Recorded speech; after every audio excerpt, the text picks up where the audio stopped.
हिंदू संगम को 21 साल बीतने की स्मृति में आयोजित इस समारोह में उपस्थित आदरणीय महेश जी और इस कार्यक्रम के कर्ता धर्ता हर्ष जी, अनंत जी और आगे बैठे हुए मेरे सब भाइयों और बहनों, आप सबको मेरे हार्दिक प्रणाम। तो मैं आप सब लोगों की बात सुनने आया हूँ। मैंने अभी आपको 2 घंटे पहले ही कहा था कि कुछ हमारे देश की जो इको क्लाइमेटिक जोन्स है 127 से भी अधिक वातावरणीय क्षेत्र हैं। अलग अलग क्षेत्रों में अलग अलग सृष्टि है, जीव सृष्टि है और वहाँ की घर हो, भाषा हो, वेश हो, जीवन जीने की तरीका हो, अलग अलग रहते हैं। जैसे झाबुआ की है वैसे अन्य क्षेत्र के अन्य होता है। तो कश्मीर के पहाड़ हो या पूर्वोत्तर के पहाड़ हो या समुद्र किनारा हो या पर्वतीय इलाका हो या वन क्षेत्र हो, अलग अलग होते हैं।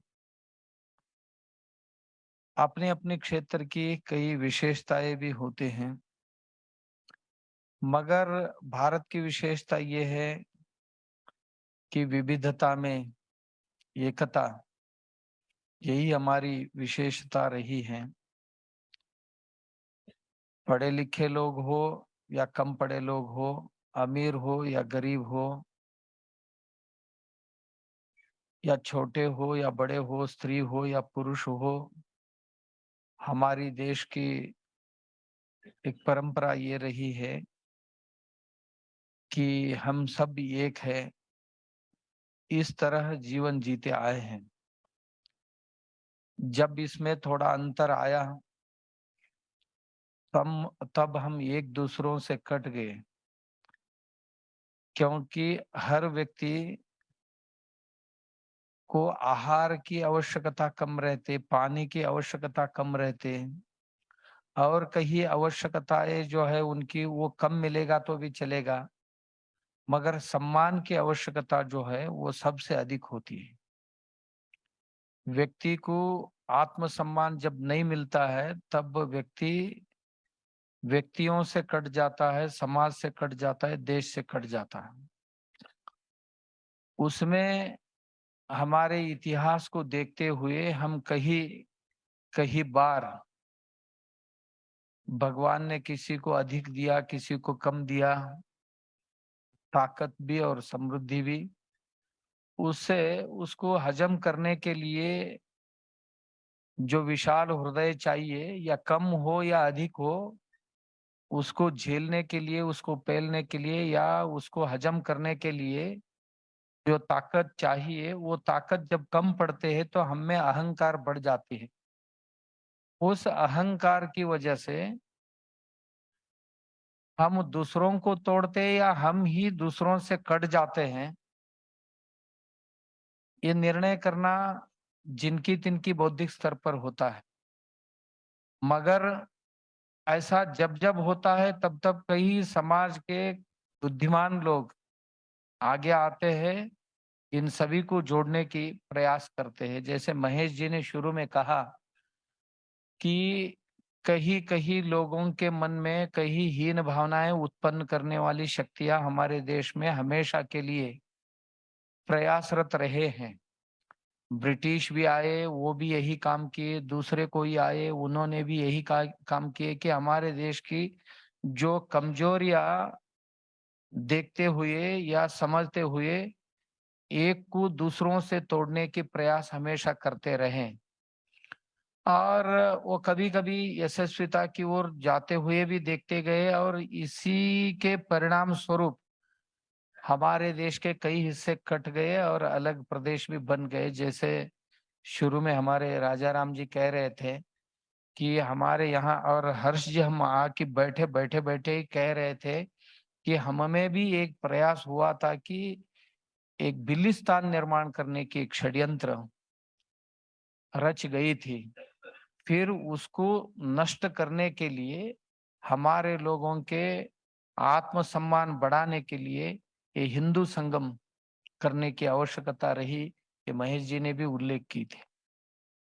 कभी-कभी हमारे पास इतनी ताकत हुए होते हुए भी हम कभी-कभी भूल जाते हैं, जैसे हनुमान जी के पास ताकत होते हुए भी इसको कैसे लांघना चाहिए इस चिंता में पड़े थे, वैसे हमारे भी, क्योंकि हम सब लोग किसान हैं। मगर हमारे देश की क्या दुर्दैव है या क्या दुर्गति है मुझे मालूम नहीं है। सब लोगों को अन्न देने वाला दाता खुद को बहुत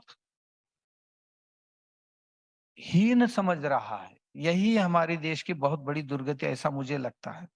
देखिए, यदि हमारा किसान, आप सब किसान हैं, हम कौन है ये बाद में है, मगर हम सब किसान हैं क्योंकि देहाती लोग हैं।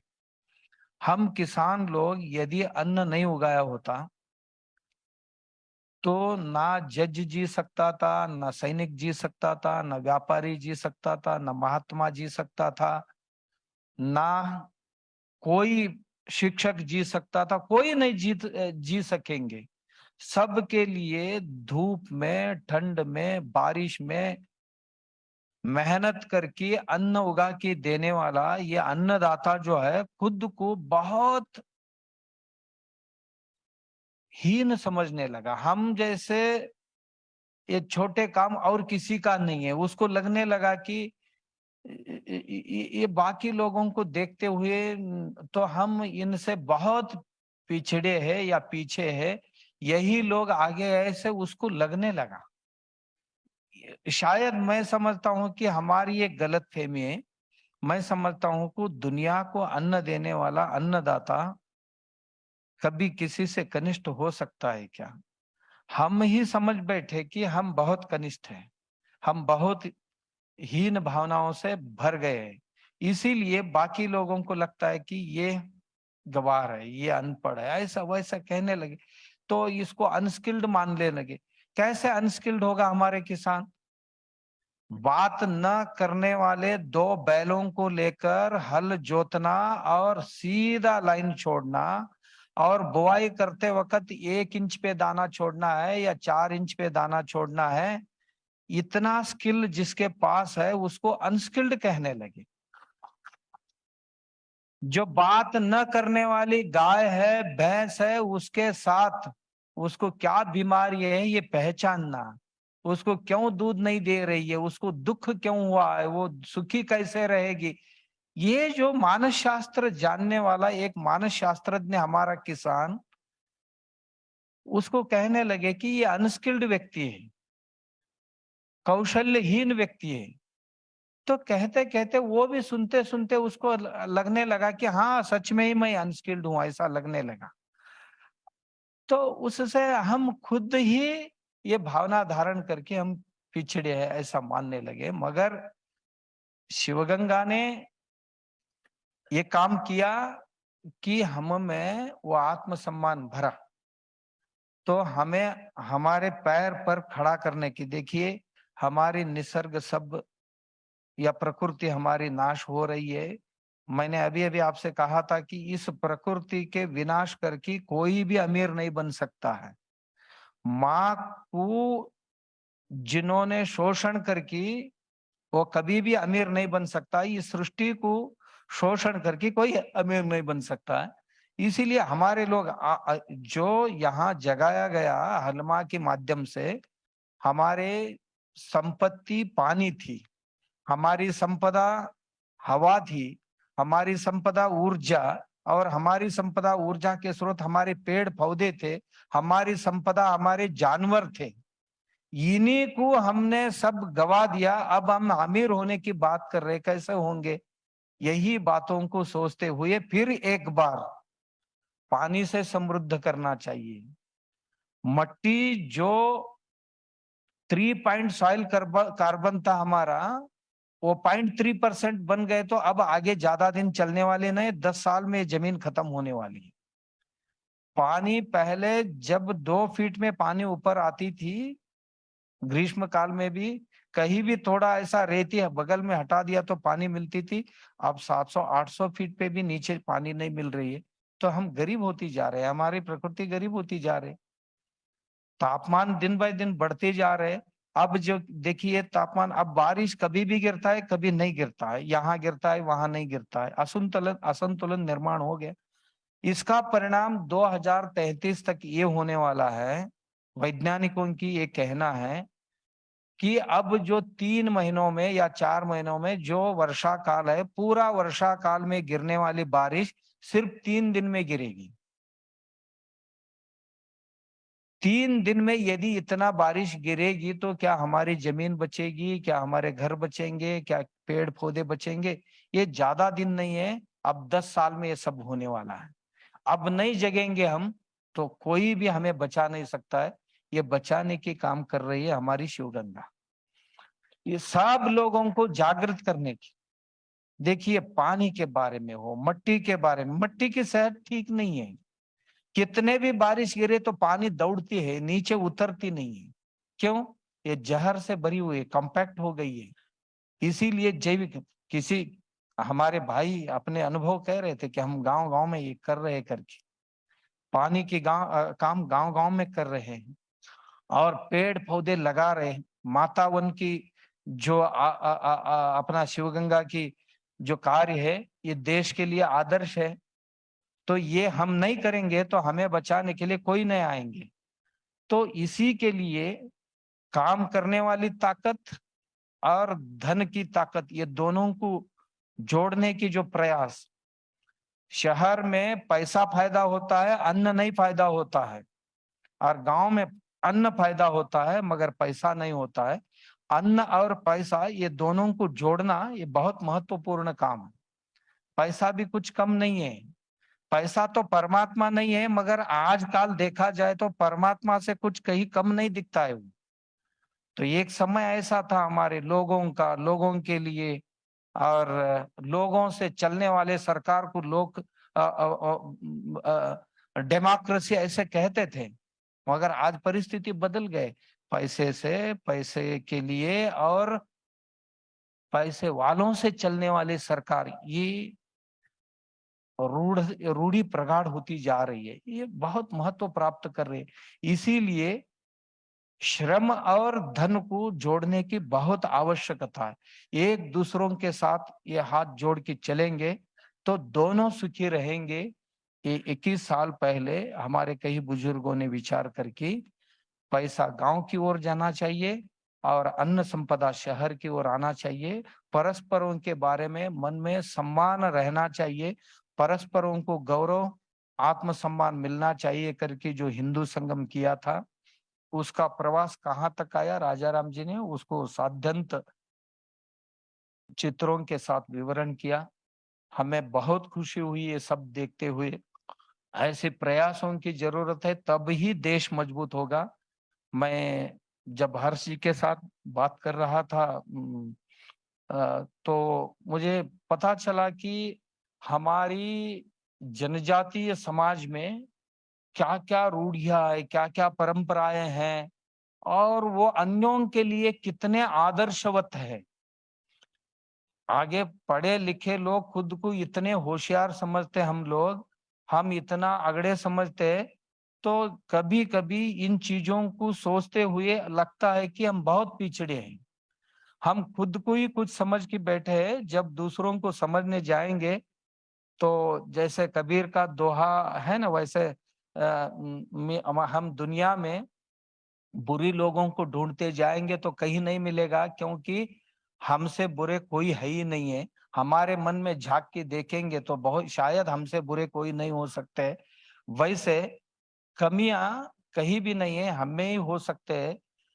ऐसे आपको देखते हुए हमें तो महसूस होता है, मैं बहुत सालों से झाबुआ में आता रहा हूँ, मैं आप लोगों के साथ रहकर बहुत कुछ अनुभव करता हूँ और जाने के बाद देश में अन्य जगहों में जाके मैं अभी-अभी आपको कहा कि झाबुआ के बारे में हफ्ते में 2-3 बार तो मैं बात करता हूँ। क्योंकि ऐसे कई सारे चीज़ें आपसे सीखने जैसे हैं।